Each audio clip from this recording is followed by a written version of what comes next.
क्या आपको पता है कि भारत का सबसे बड़ा मंदिर विवाद कौन सा है? वो है आपका सबरीमाला मंदिर। सबरीमाला मंदिर में विवाद का कारण क्या है और हाल ही में 2026 में इसमें सुनवाई होने वाली है, तो इसके प्रमुख बिंदुओं पर आज हम चर्चा करते हैं। ठीक है, तो पहले बात तो सबरीमाला मंदिर की अगर लोकेशन देखा जाए, केरला राज्य में स्थित है और भगवान अयप्पा से संबंधित है। इसका निर्माण 8 से 12वीं शताब्दी के मध्य में हुआ था, है ना। 8 से 12वीं मतलब 8वीं शताब्दी से 12वीं शताब्दी के मध्य में इसका निर्माण हुआ था। हुआ ये था कि कुछ लोगों का मानना है कि जो कनाची परंपरा है उसमें किसी प्रकार का हस्तक्षेप नहीं किया जा सकता, और कुछ लोगों का मानना है कि जो महिलाओं का अधिकार है ना, कनाची मंदिरों में प्रवेश करने का, उसमें उल्लंघन नहीं किया जा सकता। मतलब कुल मिला के दो विवाद छिड़े हुए हैं कि पहला, मंदिर में की जो प्रथा है उसमें किसी प्रकार का हस्तक्षेप नहीं किया जा सकता। दूसरा कि महिलाओं के जो अधिकार है उसका उल्लंघन नहीं किया जा सकता। देखिए, इसका मूल रीजन क्या आता है कि 1950 में यहाँ पर एक घटना घटित होती है। ठीक है, पहले ये अपने जो मंदिर था वो पुराने स्वरूप में था, 1950 में घटना घटित होती है, इसके साथ ये नए स्वरूप में आता है और वहाँ की जो सरकार है केरला में उस टाइम की जो सरकार थी उसके द्वारा 1965 में धार्मिक कानून बनाया जाता है। इस धार्मिक मतलब रिलीजियस प्रैक्टिस लॉ के थ्रू वहां पे बात की जाती है कि 15 से 50 वर्ष की उम्र की जो महिलाएं हैं, है ना, जो मासिक धर्म वाली महिलाएं हैं, वो भगवान अयप्पा मतलब सबरीमाला मंदिर में प्रवेश नहीं कर सकती। ठीक है, ये जब महिलाओं के अधिकार का जब उल्लंघन होता है तो कुछ महिलाओं द्वारा प्रोटेस्ट किया जाता है और 1991 में केरला हाईकोर्ट में एक जो याचिका दायर की जाती है।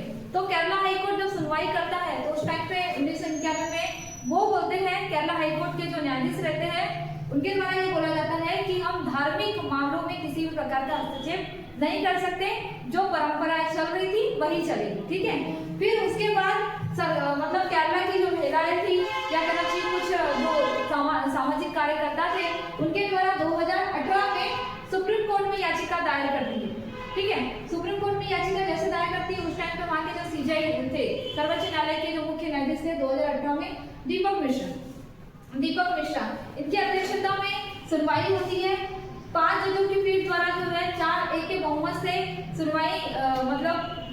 सुनवाई की जाती है और इसमें ये बोला जाता है कि सभी को समानता का अधिकार दिया गया है, अर्थात जो महिलाएं हैं मतलब 15 से 50 वर्ष की या किसी भी उम्र की जो महिलाएं हैं वो सबरीमाला मंदिर में प्रवेश कर सकती है, उसे वहां जाने से प्रतिबंधित नहीं किया जा सकता, ये संविधान के खिलाफ है। ठीक है, तो ये होता है।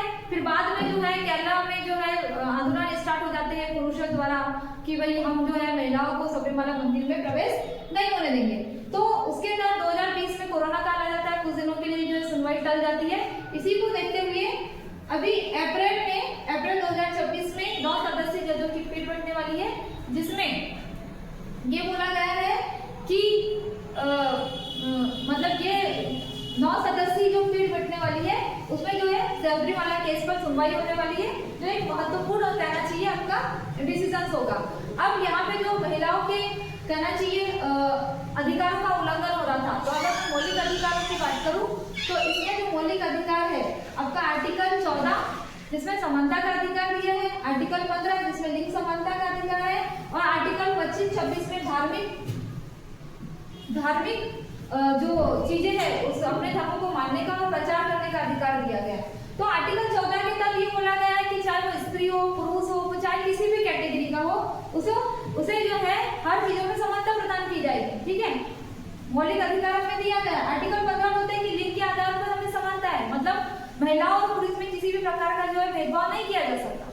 ठीक है, उसके बाद आर्टिकल 25-26 से बोलता है कि किसी भी व्यक्ति को अपने धर्म को मानने का और उसका प्रचार प्रसार करने का अधिकार देता है। ठीक है, तो इसके तहत महिलाओं को सबरीमाला मंदिर में जो है प्रवेश, जो महिलाएं वो सबरीमाला मंदिर में प्रवेश कर सकती है।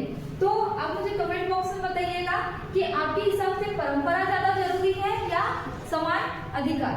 Thank you.